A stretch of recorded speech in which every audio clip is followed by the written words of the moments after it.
Hi, I'm Jay, and this is the Honeywell 32006444-001 replacement solenoid valve kit. It is a 24-volt electrically operated valve that turns the water on and off to your humidifier.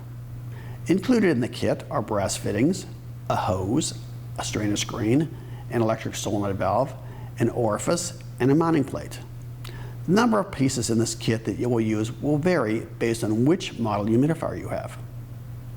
Pre-installed on the valve is a strainer fitting, which filters the water before it passes through the valve, catching things like sand and dirt, which could otherwise cause blockage. Voltage is the only important value listed on the valve itself. Other specifications, such as orifice size, vary based on the production year, but don't affect the operation of the valve.